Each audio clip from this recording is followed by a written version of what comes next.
Hello there. Well, viewers, about a week ago, just after I got back from holiday, I posted a video just giving an update on things and asking if any of you dear viewers had any questions you wanted me to answer.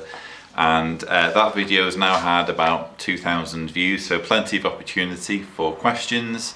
And I now have a list of questions for me to go through. So without further ado, let's get stuck in. Tiberius Zebulun, fantastic name, says, do you have any plans on scanning all these books and having a digital library? It's a good question. Basically, I want to make full use of these books, and obviously having them scanned and available for everyone, it would be absolutely fantastic.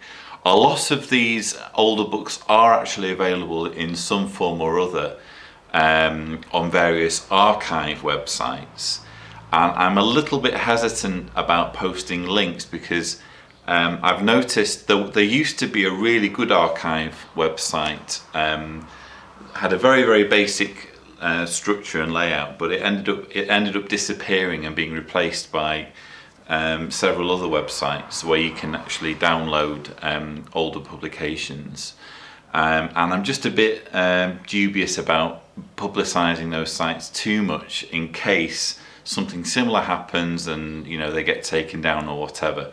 But I think we're nearing the stage where we can have some kind of organized portal where people can read older publications, and I'll obviously contribute in whatever way I can towards that project. But I am actually already considering making a reference book, because obviously I'm working on my own book at the moment, which deals with my life and my observations about Watchtower. Once that's finished, an idea that I've got for my second book would be to have like a quotations book, so a book of the most crazy Watchtower quotations. So stay tuned for that, and obviously my Watchtower collection will play a big part in putting that together. So I hope that answers your question. Kev asks or says, John, it's so good to be out of the Watchtower Mind prison. Thanks for being there when I was at my lowest point. I'm free now and no longer harbour any anger at the Watchtower. I now feel sorry for the sheep and leaders who are in a self-imposed mind prison. Thanks again.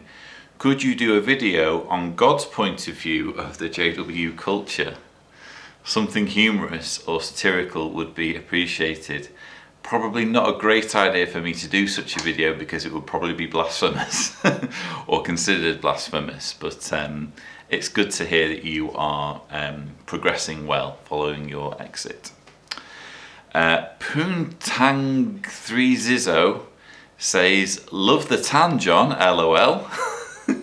I'm sure it's probably faded a bit by now, but thank you. Did you ever do a video that focused on the blood doctrine, i.e. its origins and evolution? I think that would make an interesting video. So many lives have literally been lost because of this evil, archaic doctrine. I haven't done a video just about blood just yet. It's kind of one of those subjects which I feel like I want to do it when I can do it justice, and it would involve, I would want to do some decent research in advance. I am actually approaching a point in my book where I talk about blood, and I'm going to be doing research for that, so hopefully I can carry across some of the research I do for my book into a video on the subject. So but that's a very good suggestion, thank you. Jen H says, I am proud of all the activism that this community participates in. I think everyone is doing a great job in opening the eyes of current JWs. My question is, do you think it takes a lot of convincing to help wake up current JWs? I ask this because it did not take any convincing for me to fade away. I faded long before there were any YouTube videos or anything. I was just tired of all the oppression. I wanted to do what I wanted to do. Maybe I never fell for their indoctrination, not sure. I would suggest that probably you're right. Probably the indoctrination didn't have as big an effect on you as it has had on others. I think, I mean, in another one of my videos, and I actually allude to this illustration in my book, I give an illustration of two sides of a bridge. It's in my video on moving on. And basically I give that illustration to show that everyone is at different stages. So some people are very, very close to the bridge. They are riddled with doubts. They are sick of what they're seeing, and they think surely there must be more to this than meets the eye. And you know, in a moment of weakness, you know, in inverted commas, they, you know, venture onto YouTube. But other but I think that's a kind of backwards forwards process. I think that when you are completely indoctrinated, you kind of have these doubts, and then you kind of move backwards and think, no, it must be the truth, and then you move forwards again. It's a backwards forwards process for a lot of people, and they just have to be in the right place at the right time. So the short answer is that it's different for everyone, but I think that material on YouTube and on blogs and on websites really is helping active Jehovah's Witnesses wake up, because as I explained in a recent video, because of Google, even Jehovah's Witnesses who aren't looking for so-called apostate material are now finding it because of the way search engines work. So I hope in that rather convoluted answer, I've touched on all those points. Tim Smith says, "Hi Lloyd, great video as always. I have a suggestion for a video. It would be interesting to see a brief critical thinking course or video for those who are still in or just coming out of the Watchtower. You could show individuals how to spot logical fallacies such as false dichotomies, straw man arguments, ad hominem attacks, or circular reasoning. The Watchtower certainly provides enough evidence in printed material and talks to use as reference material. I think some of the critical thinking and critical analysis that help you would definitely benefit those who are just waking up. A sort of crash course on how to think like an adult." Anyway, just a thought. Keep up the great work. Cheers. That's a fantastic question. I've thought about this, and really the way I approach every video is to try and use basic logical arguments. So especially when I'm doing my JW broadcast rebuttals, rather than kind of do a logical fallacies 101 and give people, you know, the science of argumentation, I just basically show people why the arguments of Watchtower don't make sense. And my favorite way of doing that is to, you know, give examples and, you know, to take the claims that Watchtower are making to their fullest, you know, conclusion and apply their logic in other areas. And I think that by doing that, it's a kind of more practical way than you know, bombarding people with you know, these fairly complex ideas about logical fallacies and what have you. They are great, and I do use them myself, but I think it's better to just show people practically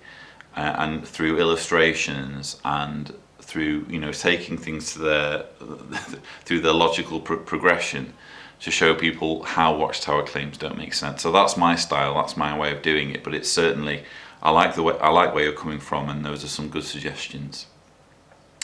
Thuggy1 says, "Do you know anything about Rutherford's time in Beths and what led up to building of it? I would be quite interested hearing about it. I have actually been to Beths, believe it or not, and I've done a video on it. I've done a video on going to Beths. It wasn't one of my finest videos, but hey, I was there.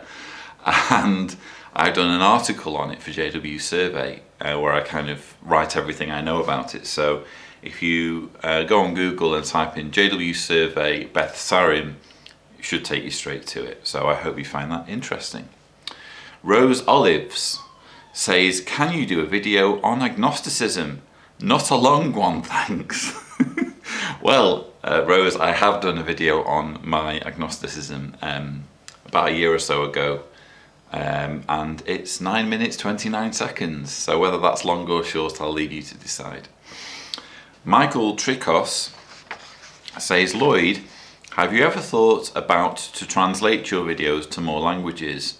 Because the English speaking language has have the most privileges from any other language on earth.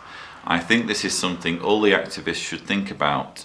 Let's imitate what the Watchtower do, go to the end of the earth, make people free from Watchtower brain manipulation. Michael, that's an excellent point. I'm glad you've mentioned it actually, because it helps me address this issue. The problem with translating my videos into other languages, and even in just putting subtitles for those who are hard of hearing, is that it takes more time that I don't really have. And if I were to set aside time to translate my videos, or even to just put subtitles on them, it would basically be time that I don't have, and it would result in me actually making less videos. So it would be counterproductive from that point of view, simply because I only have a finite amount of time. Watchtower obviously is different. They have infinite free manpower, free slave labour and resources to throw at everything that they do.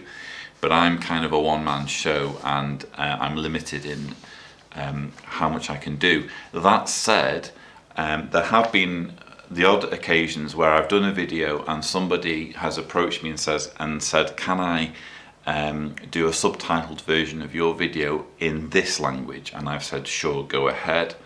And usually what they can do is if they know what they're doing, they can send me a subtitles file which they've produced using a program, and I can then go on my YouTube management board, and I can select the video, upload the subtitles file, and then anyone who plays my video on YouTube can actually select that language.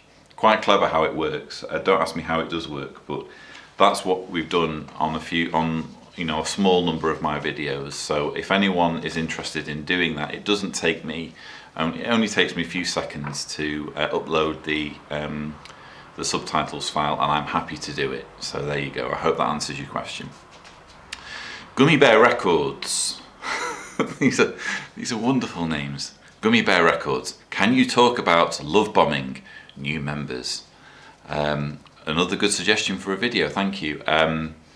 Yeah, I do mention love bombing a little bit in my book, because actually that's how my mother was successfully re-indoctrinated, shall we say, into the organisation through being love bombed in the wake of a huge tragedy in her life.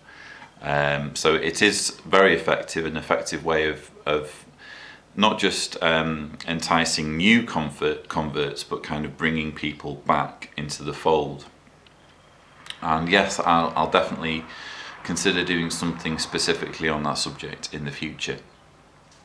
Now, I've had a couple of messages where it's come up on my YouTube that it's shared privately, so I'm a little bit reticent about how much I should quote from their comments. But one of these individuals, who has I'm pretty sure a pseudonym anyway, unless he really is Iron Man. One of these individuals says, how about facts that can help us when we are leaving, to tell our family members why we are leaving?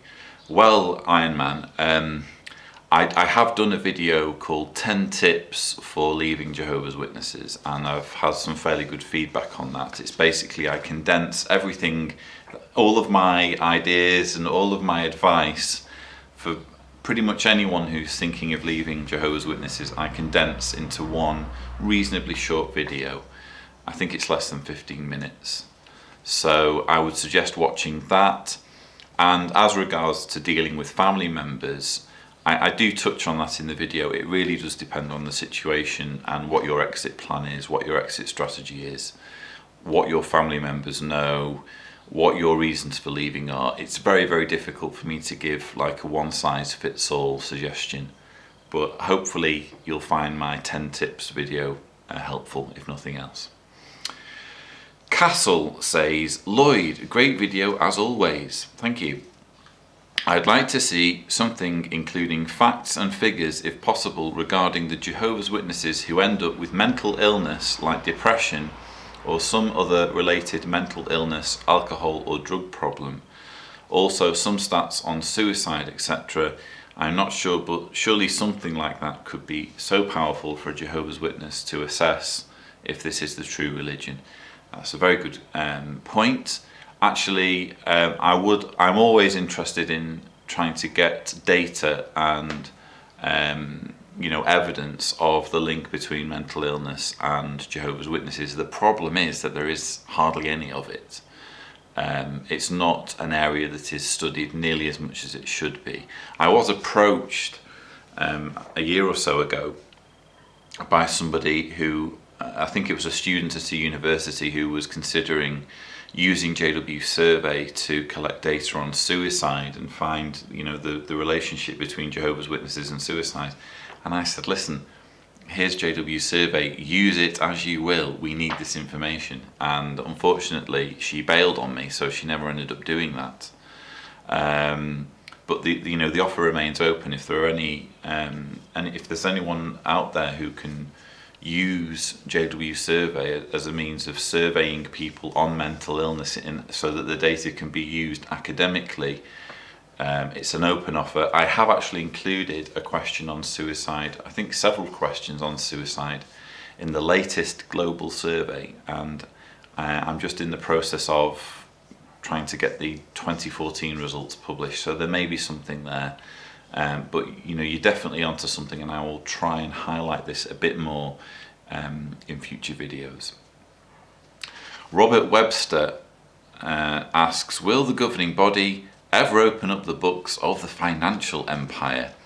Well, Robert, I guess that's a question you would have to ask them, but my guess is that they won't divulge any financial information unless they absolutely have to, and probably even when they're forced to, they wouldn't, but there we go.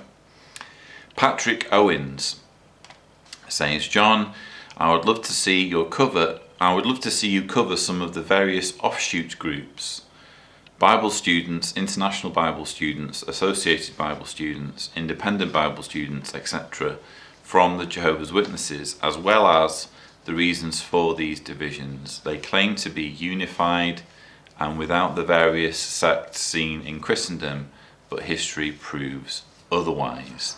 I have actually had one or two run-ins with Bible students. Funnily enough, one of the chaps who was on my MTS course ended up becoming a Bible student and being disfellowshipped as a result of becoming a Bible student. And he and I think someone else have tried to convince me to become but they're never satisfied just being Bible students themselves or Christians themselves. You have to believe the same things that they believe. And I told this person, well, you may take seriously someone who suggests that the Ethiopian skin will turn white in the new system, that every inch inside the Great Pyramid corresponds with the year of Bible prophecy, that segregation at the 1914 photodrama is a cool idea. You may support someone who taught all those things. Oh, that Christ returned in 1874.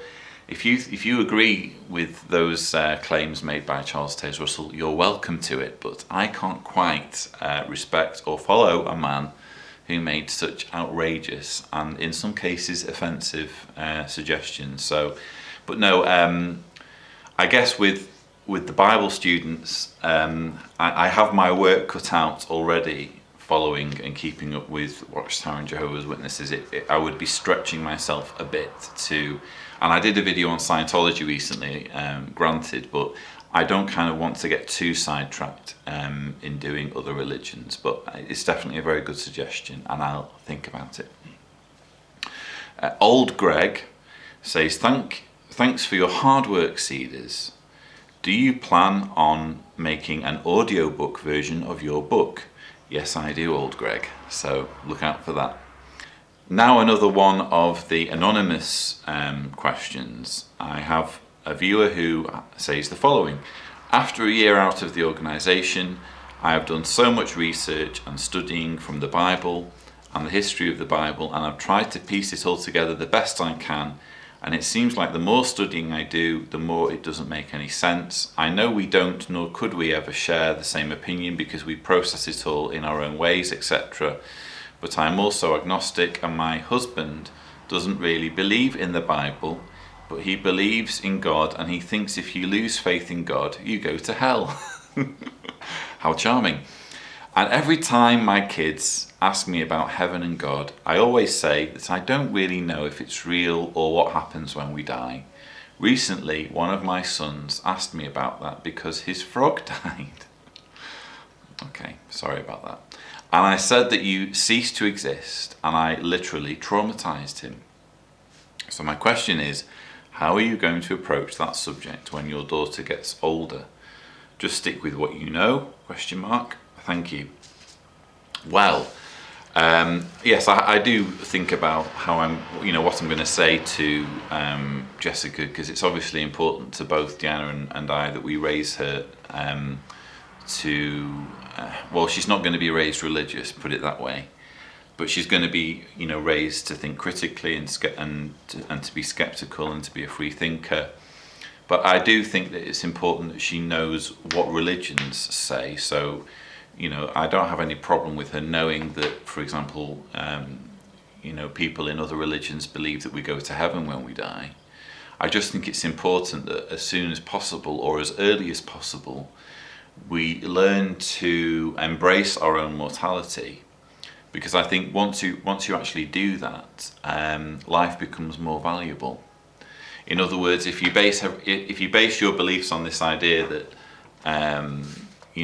you can cash in your chips when you're dead, and actually the afterlife that awaits us is actually better than what we have now, it can lead to you kind of devaluing your experience now in the here and now, and thinking, oh well, if things aren't so bad now, I don't need to better myself, I don't need to make the most, because I've got it all coming to me in heaven or wherever. I think it's actually more healthy if you can think in terms of, this life is all there is.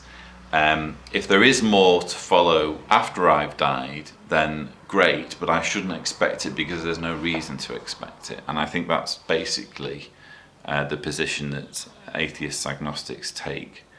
Sam Harris spoke about this idea that the brain lives on, and he used a great way of explaining. He said, well, when people suffer brain injuries, they lose a part of themselves. They're no longer the same person.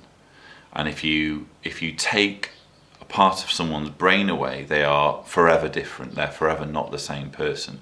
Why should we imagine that if the entire brain dies, that the person can continue to be exactly the same as though nothing had happened, can still be the same individual, when that doesn't work if you take away small pieces of the brain. I thought that was quite a good way of explaining it.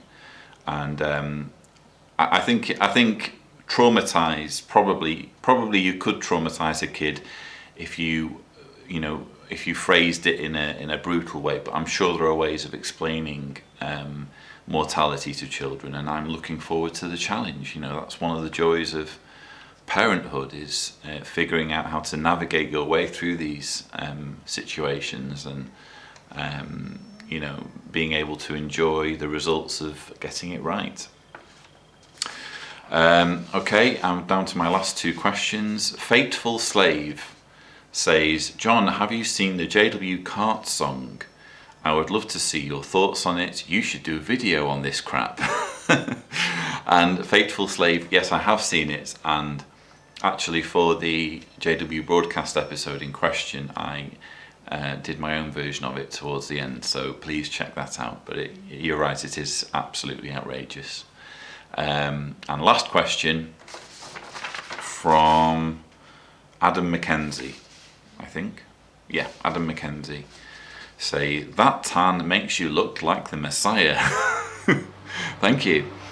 I had one suggestion for a video review rebuttal of the new Return to Jehovah brochure would be very useful. Obviously you have a lot on your plate and you would need to decide if there is enough decent content for a video, but yeah, that's my suggestion. All the best, Lloyd. Thank you very much.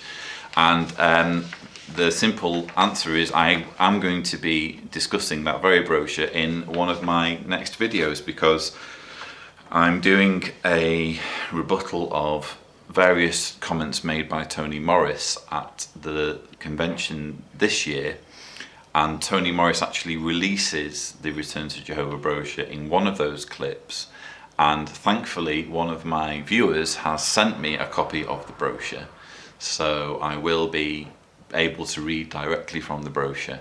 I'm kind of wondering whether this should be like a standalone video. In other words, it might be more helpful if people can go straight to my review of the brochure rather than sit through a longer video about Tony Morris. I'm still kind of trying to make my mind up over how to deal with that, but I will be covering it in some form in the very near future.